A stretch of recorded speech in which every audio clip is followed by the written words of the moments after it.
위대하신 아버지, 주님의 음성을 사모하니 마른 막대기와 같은 자라 할지라도 주님 그 일이 이루어지게 하여 주시옵소서. 예수님 이름으로 기도합니다. 아멘. 트럼프 대통령이 취임할 때마다 대한민국에 대통령이 없다, 이런 말을 사람들이 자주 섞인 어조로 이야기합니다. 웃으면서 말하지만 사실 우픈 그런 이야기죠. 2017년도 1월 달에 트럼프 대통령이 처음 취임했을 때 우리나라에 대통령이 없었고, 또 2025년 올해 트럼프 대통령이 재차 취임했을 때에 또 우리는 대통령을 잃어버리고 또 선거를 치르고 있는 그런 중입니다. 수치스러운 일이죠. 불행한 일입니다. 부끄러운 일입니다. 민주사회가 발전해 가고 있는 와중에 겪는 성장통이다, 이렇게 위안을 하는 수밖에 없겠죠. 공적인 영역에서도 수치스러움이라는 것이 있지만 사실 우리 개인의 삶에서도 있습니다. 어떤 분이 어린 시절을 이야기하면서 자기랑 2살 어린 동생이 어린이로서 어떤 노래 대회에 나갔었던 그 추억을 이야기하는 것을 제가 봤는데,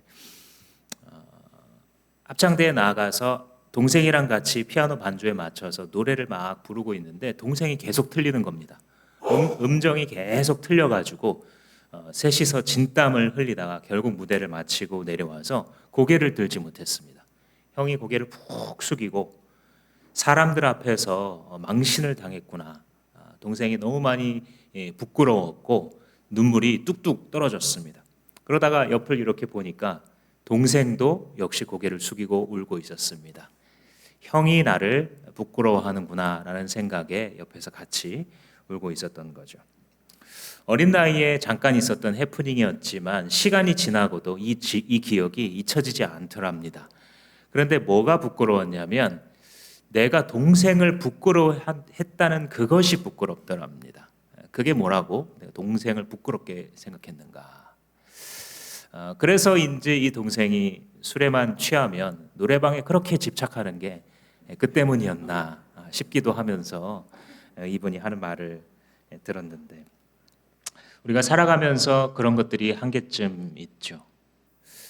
나의 수치스러운 일, 나의 부끄러운 과거는 무엇입니까? 남들에게 알려지지 않았으면 좋겠는, 그리고 감추고 싶은 그런 수치는 어떤 것입니까? 내가 이 수치를 없애버릴 수 있는 것은 사람이 그 수치감을 제거하거나 사람이 그것을 해결할 수 있는 것이 아닙니다. 주님과의 올바른 관계에 서게 되면 그때 수치가 물러가게 된다라는 사실을 오늘 우리가 읽은 여호수아 5장이 가르쳐 주고 있습니다. 정복을 앞두고 있는 이 이스라엘 백성에게서 수치를 제거하시는 이런 장면인데, 너희들이 누구냐, 이스라엘 백성들이 누구냐라고 하는 정체성을 확실히 하시면서 그들의 수치를 물리치시는 장면을 우리 조금 자세하게 몇 가지로 살펴보도록 하겠습니다. 첫 번째로는 한번 따라해 보시겠습니까? 떨어야 하는 건 내가 아니다. 한 번 더 해볼까요? 떨어야 하는 건 내가 아니다. 이게 무슨 말이냐면 1절 말씀에 보면 아모리와 가나안에 있는 모든 왕이 이스라엘 자손 앞에서 용기를 잃어버렸다, 간담이 서늘했다, 이렇게 이스라엘 백성을 두려워하는 장면이 나옵니다. 배경을 잠시 우리가 복습해 보자면, 여러분들이 이제 큐티 하시면서 또 기억하시는 분들이 있겠지만, 지지난주 주일날 여호수아에게 하나님께서 딱 한 가지 말씀하셨죠. 위대했던 기적의 지도자 모세가 쓰러지고 자신이 이제 2대 지도자로서 이 많은 백성들, 말도 잘 듣지 않는 이 백성들, 모세도 포기할 수밖에 없었던 이 백성들을 자기가 이끌어가야 된다고 생각했을 때에 굉장히 두려움이 앞섰고, 나는 어떤 능력도 모세처럼 하나님과 얼굴을 대면하여 본 어떤 그런 기적도 체험하지 못한 사람인데 내가 뭘 해야 되느냐라고 떨고 있을 때에 주님께서 딱 한 가지 말씀하셨죠. 너는 극히 담대해라. 너는 용기를 내어서 담대하게 나를 신뢰하는 거, 그거 하나가 네가 할 일이다. 나머지는 다 내가 할 것이다. 이런 명령을 주셨죠. 그래서 이 말씀에 따라서 2장 3장이 쭉 진행이 됩니다. 너는 언약궤를 맨 제사장들이 요단강 위에 먼저 들어가서 거기에 서 있도록 하여라 라고 그대로 그 말씀 그대로 하나님을 신뢰하고 섰을 때에 물이 탁 끊어져 버리는, 그래서 마른 땅을 이 이스라엘 백성이 건넜다. 아마 한 200만 명 정도 될 거로 추정하는 이스라엘 백성들이 요단강을 다 건너가게 된 거죠. 사람들은 어떻게 강물이 그 위에 사람들이 섰다고 해서 뚝 끊길 수가 있는가? 그래서 이거를 이제 좀 합리적으로 설명해 보려고 자연 현상에 따라서 뭐 그때 건기가 되었고 그래서 물이 끊겼고 이렇게 이제 설명해 보려고 노력을 하는데 그거 아닙니다. 왜냐하면 시시철철마다 일어나는 어떤 자연 현상이라고 하면 그렇게 놀랐겠습니까, 사람들이? 거기서 물이 끊어진 걸 보고 이 가나안 족속들이 지금 간담이 녹아내리고 있는데 늘 보는 자연 현상이라면 왜 간담이 녹겠어요? 절대 보지 못했었던 현상을 봤기 때문에 간담이 녹아내린 겁니다. 즉 창조주 하나님의 권능을 리포트하는 게 이 여호수아서 기자의 의도예요. 있을 수 없는 일이 벌어졌다. 듣도 보다 못한 일이 벌어졌다라는 것이죠. 여기서 이제 간담이 서늘해졌다 그랬는데 요게 직역을 해보면 마음이 녹아내렸다예요. 마치 초가 위에 불을 켜놓으면 점점 녹아내려서 나중에 없어지잖아요. 그런 것처럼 이 적군이 전의를 상실한 겁니다. 자기들도 이미 방비된 성과 훨씬 더 훈련된 군사들 갖고 있음에도 불구하고 사기가 땅바닥에 떨어진 거예요. 아주 용기를 잃고 말았다. 이거는 직역하면 영혼이 없다 이렇게 됩니다. 좀 우습게 들리겠지만 우리가 평상시에 쓰는 영혼 없는 뭐 이런 뜻은 아니고요. 넋이 나갔다. 우리 옛날에 이런 표현이 있죠. 요거랑 가깝습니다. 그러니까 혼비백산에서 아무 힘도 나지 않는 사기가 완전히 바닥에 떨어진 상태를 지금 설명해주고 있습니다. 그러니까 생각해 보시면 하나님 입장에서 이렇게 위에 보시면 좀 재미있으셨을지도 몰라요. 우리 인간적인 표현으로. 왜냐하면 이스라엘 백성들이 사실 두려웠을 거거든요. 이스라엘 백성들이 두려워해야 되는 상황이에요. 왜냐하면 한 세대 전에 불과 무슨 일이 있었냐면 자기들의 부모 세대가 야 우리가 어떻게 가나안이랑 싸워. 저 사람들은 평균 신장도 훨씬 높고 강한 성벽을 구축하고 있고 이미 그 청동기 시대에서 이 강한 무기를 가지고 방비하고 있는 그런 나라인데 우리는 그들과 비교하면 그들의 밥이야. 우리는 그냥 메뚜기, 쟤네들이 손으로 탁 치면 죽는 메뚜기에 불과해. 라고 12명의 지도자 중에서 10명의 지도자가 그렇게 리포트를 했고 그 말 때문에 다 마음이 녹아내렸었던 자신들이잖아요.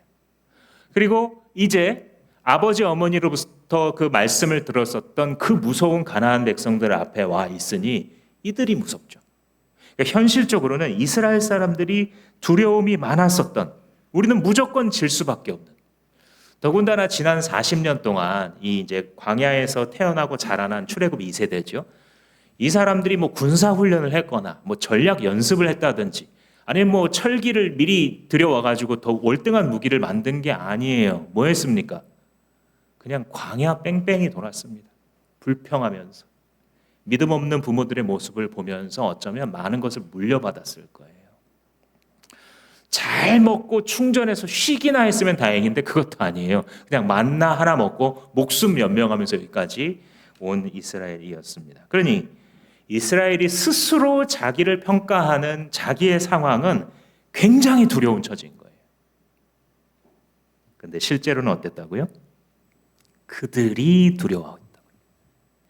내가 볼 때는 내가 두려운 상황입니다.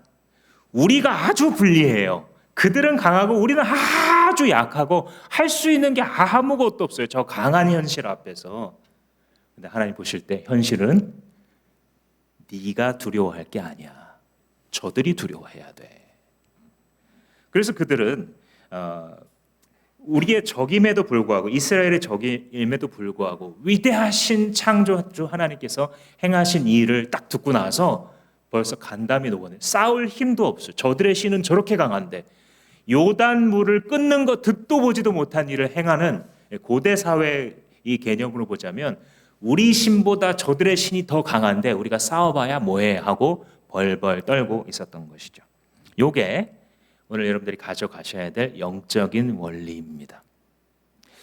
내가 두려워할 수밖에 없는 일이더라도 내가 하나님 백성으로서 말씀을 따라 걸어가고 있으면 두려워 떨 것은 내가 아니라 그들인 것이에요.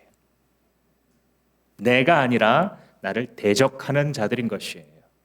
내가 아니라 나를 죽이고 멸망시키려는 이 어둠의 세상 주관자들과 하늘에 있는 악한 영들이에요. 그래서 여러분들 우리가 살아갈 때 신앙인이지만 굉장히 두려운 일이 찾아올 때 감당할 수 없을 것 같은 집채만한 파도가 나에게 엄습해 들어올 때에 여러분 두려워하지 마십시오. 말씀 따라 가던 길 그냥 걸어가십시오. 말씀 따라 걸어오던 발걸음 멈추거나 흔들리지 마시고 도리어 굳세어라 외치고 말씀의 길 위에서 걸어가시면 됩니다.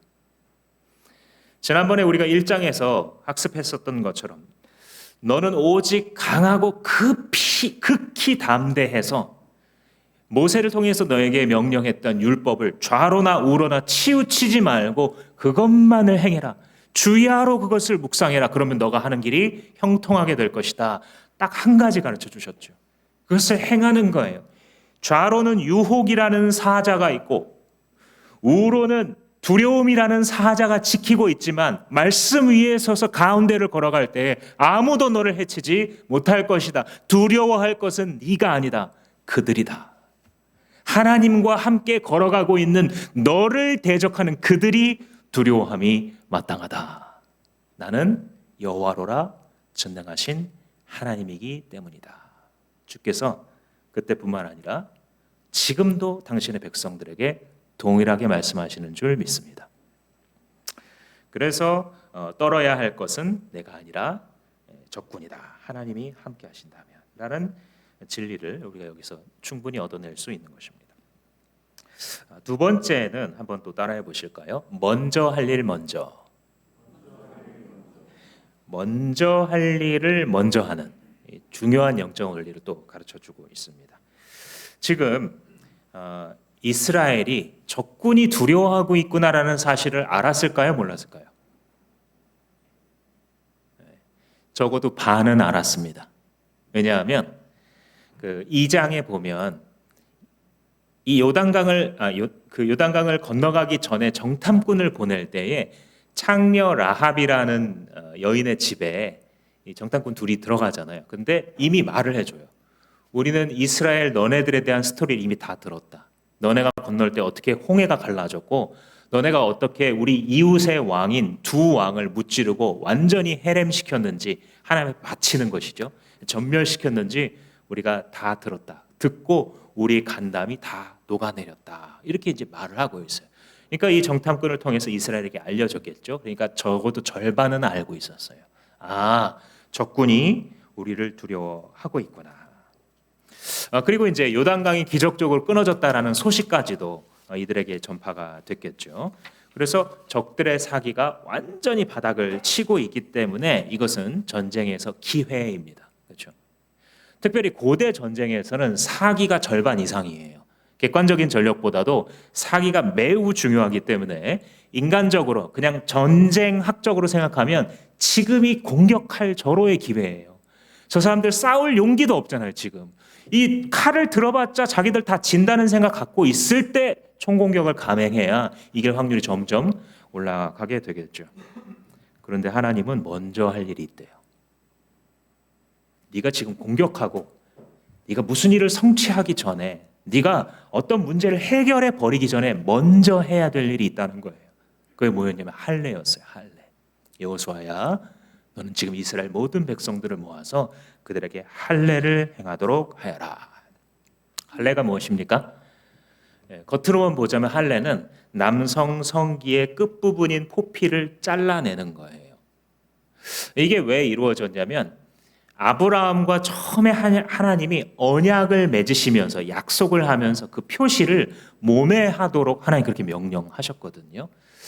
그래서 아브라함과 하나님께서 언약을 맺으실 때에 하나님 입장에서 보면 나는 너희들의 하나님이 될 거야. 그리고 이 백성들의 입장에서 보면 너희들은 나에게 충성하고 나를 순종하는 나의 백성이 되거라 예요. 그래서 하나님은 그들의 하나님이 되시고 그들은 하나님의 백성이 되는 하나님께만 헌신된 자들로 계약을 맺은 겁니다. 언약을 맺은 거예요. 그래서 그 언약의 표시를 이 이스라엘에서 태어난 모든 남자들마다 표시를 지니고 살아갈 수 있도록 난지 8일 만에 할례를 하게 되어 있었습니다. 만약에 할례를 받지 않는다, 그 사람은 이스라엘에서 끊쳐집니다. 만약에 이스라엘과 함께 살아가는 이방인이나 나그네 중에서 나도 하나님을 믿고 싶습니다, 그러면 할례를 받아야만 편입이 되어 하나님의 백성이 될 수 있는 굉장히 중요한 겁니다. 그래서 한마디로 당시의 할례라는 것은 언약 백성의 상징입니다. 언약 백성의 상징으로서의 의미를 갖고 있고, 이거는 오늘날 신약 시대의 세례와 비슷한 점이다라고 말할 수 있을 것입니다. 그런데 이 지금 출애굽 2세는요 아무도 할례를 안 받았어요. 왜 그렇겠습니까? 광야 생활을 하는 동안 목숨 부지해야 되기 때문에 이렇게 편안하게 앉아가지고 정착 생활을 하지 못했어요. 그러니까 온당한 기구조차 없습니다. 그래서 하나님께서는 뭘 하라 하셨냐면 부싯돌을 가지고서 지금 칼을 만들라는 거예요. 돌칼. 오늘 본문에는 돌칼이라고 이제 번역을 해놨는데 원래는 이제 플린트, 부싯돌을 의미하는 단어입니다. 부싯돌은 우리가 부시라고 하는 철이죠. 철과 이 석영과에 속하는 돌을 두 개를 탁 부딪히면 불꽃이 번쩍 튀기죠. 그러니까 이 철 성분이 미세하게 다르면서 산화가 되면서 불꽃이 딱 튀는데 이게 오늘날도 라이터의 이 원리죠. 그러니까 돌 중에서 탁 깨트렸는데 좀 날카롭게 깨지는 그런 이제 성질을 가진 돌이 부싯돌인데 그걸 가지고 하라는 거예요. 이 문제가 뭐냐면 원래도 할례는 이 고통이 상당하거든요. 근데 이제 제대로 된 좀 메스면은 좀 모르겠는데 돌을 깨가지고 그걸로 지금 만들어야 되는 겁니다. 그리고 오늘날도 뭐 아이들에게 포경 수술을 하기는 합니다만 마취를 해주잖아요. 근데 그래도 되게 힘들 거거든요.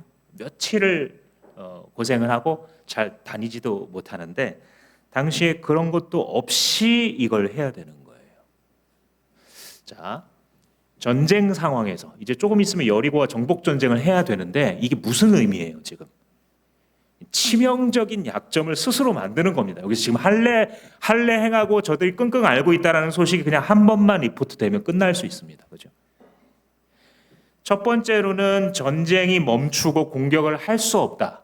두 번째로는 그들이 만약에 쳐들어올 경우에 도대체 방비를 할 수 없다라는 두 가지 약점을 할례는 가지고 있는 것이었습니다.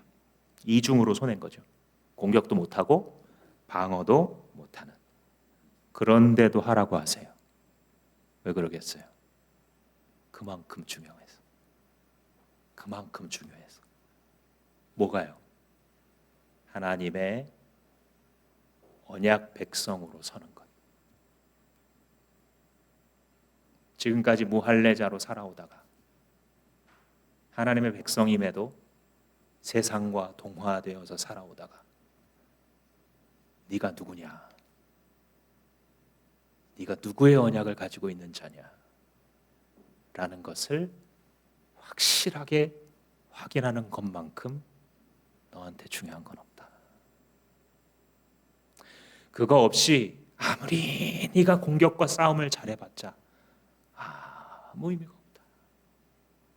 그거 없이 네가 너의 것을 아무리 잘 지켜도 소용없을 거야. 하나님이 원하시는 하나님의 언약 백성으로 세워지는 것이 제일 먼저 할 일이었다는 거예요.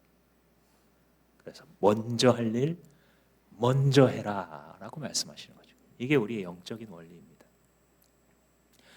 기회를 잃어버리는 것 같아요. 내가 하나님 백성으로 정체성 세운다 그러면 그렇잖아요. 말씀도 배우기도 하고 같이 모여서 삶을 나누고 기도하고, 내가 이런 거 지금 내 삶 살아가기도 힘든데, 내 거 지키기도 힘든데, 그랬다가 이 세상에서 못 살아남을 것 같잖아요.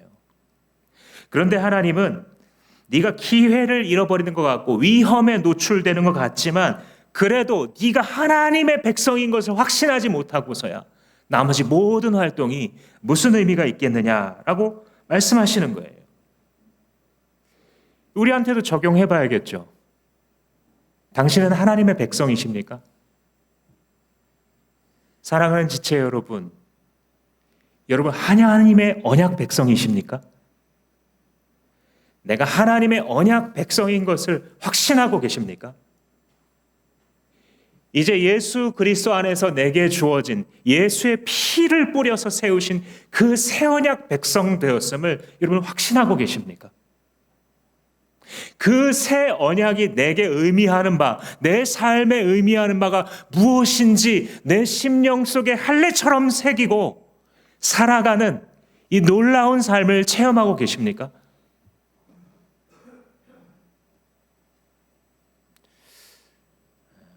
사실 할례의 언약이라는 것은 예수 그리스도의 몸을 찢어서 맺은 언약과는 비교도 할 수 없어요.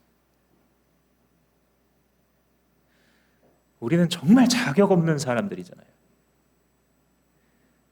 하나님의 용서를 받을 만한 자격이 전혀 없는 사람들이에요. 이기적이고 자기만 알고 하나님을 하나님으로 인정하지 않는 삶을 계속 살아갈 사람들이에요. 그럼에도 하나님이 무조건적인 은혜를 베푸셔서 우리를 언약 백성으로 택하시고 때가 되매 믿을 수 있는 은혜를 허락해 주셨어요. 내가 잘나서 믿었거나 내가 선해서 하나님을 발견한 것이 아니라, 나는 여전히 광야 방황하듯 인생 끝마치다가 하나님 없는 영원한 심판으로 들어갈 수밖에 없는 존재인데, 하나님께서 무슨 은혜인지 나를 주목하셨고 나를 사랑하셨고 나를 선택하셨고 나를 불러주셨고 구원받는 믿음을 선물로 허락해 주셨어요. 그러니 이 존귀한 하나님의 언약을 생각할 때 우리 안에서는 불릴도록 일어나는 죄인에게 베푸신 위대하신 하나님의 사랑에 대한 끝없는 묵상 가운데 들어갈 수밖에 없어요. 이 끝없는 묵상 속에 온 우주가 다 들어가도 다 차지 않을 만큼의 깊이가 하나님의 언약하심의 은혜 속에 들어있는 거죠. 그래서 한 사람의 신자가 무엇인가를 하고자 한다면 가장 먼저 회복해야 되는 것은 나는 언약 백성이다라는 정체성이에요. 나는 이제 나의 주 예수 그리스도 안에서 하나님과 영원히 언약한 사람이다.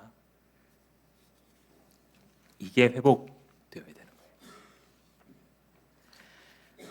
무엇을 하느냐보다 내가 누구이냐가 선행해야 되는 거예요.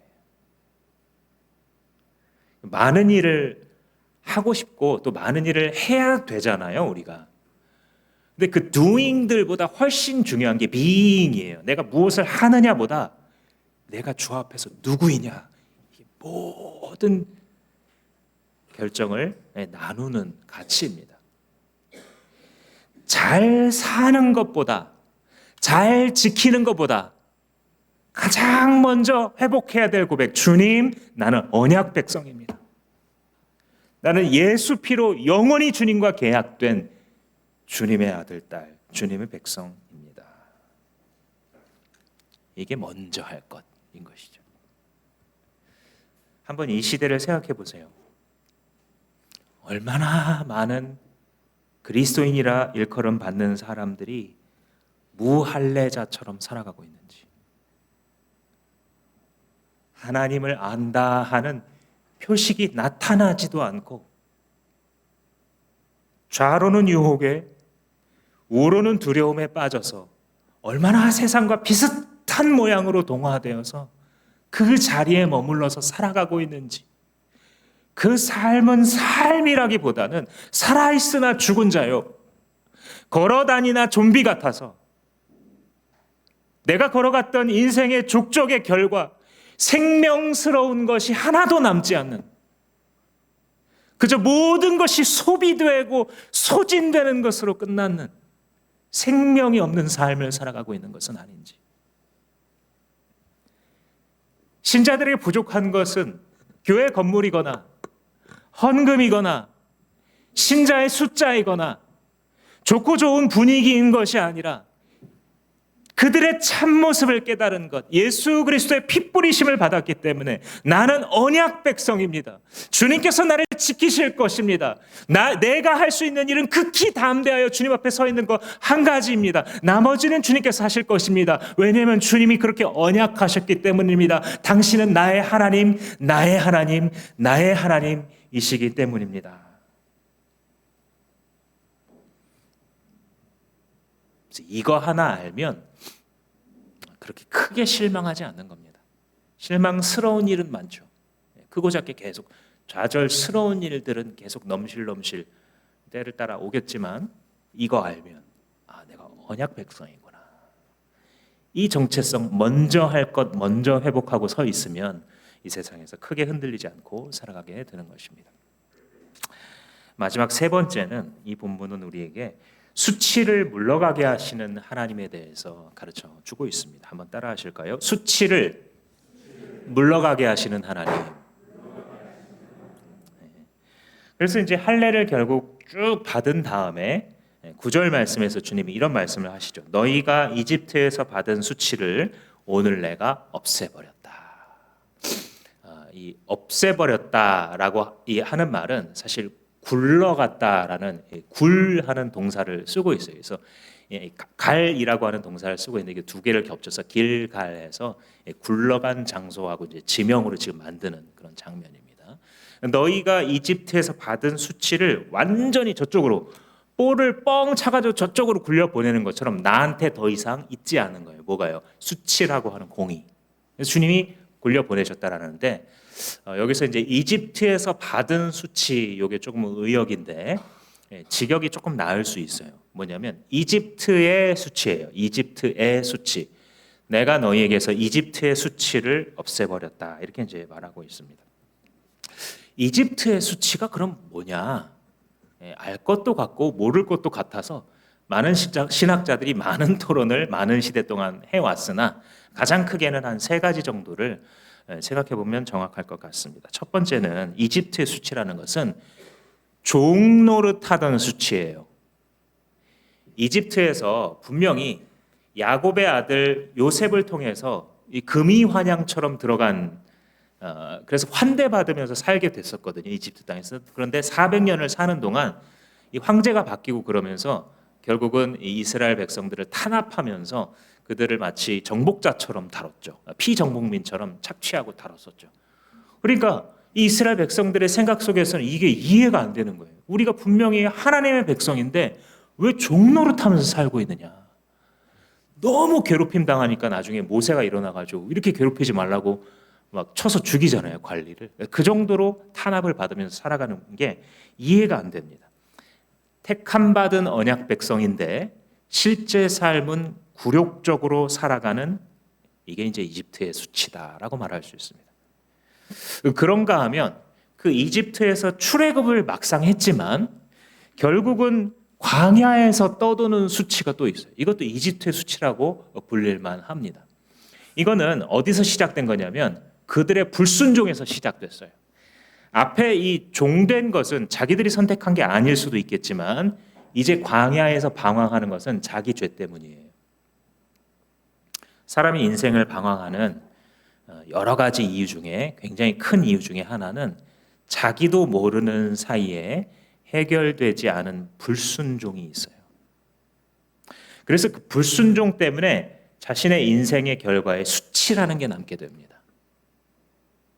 그래서 이 광야 방황의 수치는 내 잘못 때문에 내 인생에 생기는 혹은 우리의 잘못 때문에 우리의 가족이나 우리의 공동체에 생기는 수치다라고 말할 수 있습니다. 그리고 세 번째로는 신학적인 수치가 있어요. 혹은 신앙적인 수치가 있습니다. 이거는 뭐냐면 주변국들이 놀리는 거예요. 야, 니네 뭐 여호와 뭐 대단하고 뭐 홍해를 가르고 어쩌고 저쩌? 근데 니네 결국은 광야에서 방황하잖아. 니네 뭐 가나안 땅 어쩌고 하던데 뭐 집이 어디셔? 니네 하나님이 힘이 약하신가 보지? 아니면 니네 하나님이 니네 버렸나 봐? 계속해서 조롱하고 모욕하고 그게 실제로 그랬어요. 신명기에 보면 이걸 예견해요. 그리고 실제로도 그들이 광야에서 방황하고 있을 때 너희의 신이 너희를 버리지 않았느냐라고 조롱을 하는 장면들이 나오죠. 이것도 또 하나의 수치죠. 신앙적으로 혹은 신학적으로 설명을 할 수가 없어요. 내가 왜 이렇게 모멸감을 느끼면서 살아가야 되는지 도대체 설명할 수 있는 길이 없는데 그 수치감을 사실은 견뎌낼 수 없을 정도로 굴욕을 느끼는 이 세 가지가 아마도 이집트의 수치라는 말로 표현할 수 있는 그런 그들의 수치감이었을 것입니다. 근데 그거를 주님께서 굴려버리셨다라는 거예요. 너희들이 종로로 타던 수치, 광야, 방황하던 그런 수치, 버림당하고 하나님도 널 안 도와준다라고 하는 이 수치와 좌절감을 주님께서 길갈 굴려버리셨다. 너희에게서 제거하셨다는 거예요. 어떤 방법으로? 할례를 행함으로. 할례가 뭐라고요? 언약 백성의 표식을 회복함으로써. 아무 일도 아직 하지 않았어요. 아무 전쟁도 아직 벌어지지 않았어요. 근데 주님은 이미 길갈이라고 선언하십니다. 객관적으로 보면 내 명예가 아직 회복된 게 아니에요. 아직 나를 부끄럽게 만드는 나의 이 과거사가 정리가 된 게 아닙니다. 이거 지금 누가 알면 어째 하고 노심초사하고 있는 이 부끄러운 면들이 치유된 게 아니에요. 근데 주님은 이미 길갈이라고 선언하십니다. 너의 수치가 물러갔다. 내가 너의 수치를 굴려보낼 것이다. 이것은 하나님 앞에서 현재이지만 영원한 미래이기도 해요. 주님을 따르는 자들에게 앞으로 일어난 일들. 그래서 시편 30편에 보면 시편 기자가 말하기를 주께서 나의 슬픔을 변하여 춤이 되게 하시고 나의 베옷을 벗기사 내게 기쁨으로 띠를 띄우셨으니 내가 주님을 찬송할 수밖에 없고 내가 잠잠할 수 없어 주의 영광을 찬양하겠습니다. 라고 말했어요. 나의 슬픔을 변하여 춤이 되게 하시는 나의 곡하며 살아갈 수밖에 없는 그 베옷을 기쁨의 띠로 바꿔주시는 그 하나님의 길갈의 역사, 그것이 누구에게? 언약 백성에게 주어진다는 것입니다. 주의 보좌 앞에 나아가 주님께서 행하실 일을 믿으며 고백하는 사람들은 이 여호수아 시대에나 지금 우리의 시대에나 동일한 것을 경험하게 됩니다. 이것이 영적인 원리, 수치를 물러가게 하시는 하나님의 역사인 것입니다. 사랑하는 주마음교회 지체 여러분, 당신에게 있는 수치는 무엇입니까? 무엇 때문에 부끄러우십니까? 그 부끄러움은 어떻게 해결될 수 있을 것 같습니까? 주님이 말씀해 주십니다. 너의 마음에 가죽을 베고 영적인 할례를 행하라. 여러분들 가운데에 아직 예수 그리스도의 핏부림을 받지 못한 분들은, 즉 내가 하나님을 정말 인격적으로 만났나를 알지 못하는 분들은 주님 앞에 구하십시오. 주님, 내가 구원받은 하나님의 백성이라는 사실을 알게 해주십시오. 하나님, 나도 당신의 백성이 되게 해주십시오. 당신의 백성이라는 것을 내가 확신하고 살아갈 수 있는 믿음을 주시옵소서. 근데 여러분들 가운데는 이미 그런 고백이 있는 분들도 있을 거예요. 베드로 사도가 이야기한 것처럼 너희는 그리스도의 핏부리심을 얻기 위하여 미리 아신 바 되었나니 그가 너희를 택정하사 그리스도의 구원, 핏부림을 얻게 하셨다라 그랬습니다. 그래서 내가 그리스도의 피로 세우신 언약에 따라서 이미 구원받은 존재인데도 불구하고 수치와 좌절감 속에 있다라고 한다면 여러분들의 마음속에 성령을 따라 다시 마음 가죽을 베어내십시오. 성령께서 가르쳐 주십니다. 요한계시록에 보면 7 교회들 가운데에 믿음이 좋다가 떨어진 교회들 향해서 말씀하시죠. 네가 어디에서부터 떨어지기 시작했는지 기억하여 돌이키라. 에베소 교회는 향하여 말하기를 너의 처음 사랑을 회복하라라고 말씀하십니다. 이것은 다른 말로 하자면 네가 은혜 받은 자라는 사실을 다시 기억해라. 잘난 거 하나도 없는 주님 앞에 죄인 괴수에 불과했던 내가 행한 의로운 행위나 주님 앞에 드릴 수 있는 거룩한 제사 하나 없이 그저 예수 그리스도 안에 있는 하나님의 기쁘신 뜻을 따라 한량없이 내게 무조건적으로 부어주신 하나님의 은혜 때문에 내가 당신의 언약 백성 되었습니다. 예수 안에서 당신의 영원한 친백성 되었습니다. 주님, 내가 이 사실을 잊고 교만하게 살아오며 시시때때로 성령께서 말씀하시는 바에 순종하지 않아서 이제 내 마음이 여기까지 무뎌져 있습니다. 마치 무할례자처럼, 마치 예수의 거룩한 피가 여기 머물지 않는 것만 같습니다. 주님, 어쩌면 좋겠습니까? 나를 불쌍히 여겨 주십시오. 주님 앞에 고백하고 회개하고자 하면 여러분들 성령을 체험하실 겁니다. 성령을 체험하실 거예요. 성령이 내 안에 계셔서 지금 말씀하고 계신다는 사실을 반드시 알게 될 겁니다. 그리스도의 보혈을 의지하여 오늘이라도 주님 앞에 나아가시고 목장 식구들한테 나의 영혼을 불쌍히 여겨달라고 나누십시오. 나의 영혼 가운데에 나와 영원히 언약하신 하나님이 살아계신다는 사실을 내가 모르고 있습니다. 내가 머리로는 아는데 내 가슴 속에 아무것도 없습니다. 무할례자가 된 것 같은 나의 심령 가운데에 성령께서 주의 언약을 일깨우시는 역사가 회복되게 해달라고 기도해 주십시오 라고 여러분 나누시기 바랍니다. 그렇게 내가 언약 백성 되었음을, 하나님의 성령으로 인치심 받았음을 회복하는 것, 그것이 지금 여러분이 가장 먼저 해야 할 일입니다. 기도하시겠습니다. 사랑하는 하나님, 우리 사회는 참 부끄러움을 많이 보여주는 사회이며 이것은 몇몇 위에 있는 사람들의 잘못이라기보다는 우리들의 적나라한 모습인 줄로 압니다. 주님을 떠나갔을 때에 모두가 정의를 부르짖고 모두가 스스로가 훌륭하다 주장하지만 우리 모두는 엉터리이고 우리 모두는 위선자이며 우리 모두는 하나님을 배신한 죄인들입니다. 주님, 우리가 살아가는 삶에도 이와 같은 수치스러운 순간들이 우리에게 기억으로 남아 있습니다.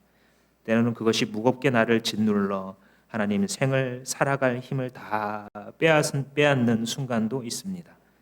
하나님, 이 시간에 우리의 감추고 싶은 모든 못난 모습들 다 주님의 존귀하신 방으로 가지고 가오니 주님 받아주시옵소서. 주님 앞에 무릎 꿇어 주님 발 앞에 이 모든 수치를 내려놓을 때에 나의 귀한 백성 불러 주시옵소서. 그때 우리의 수치는 굴러가고 슬픔이 변하여 춤이 되게 하실 당신을 신뢰하고 찬양합니다. 이 모든 말씀 예수님의 이름으로 기도합니다. 다 같이 일어나셔서 신의 찬양 올려드립니다.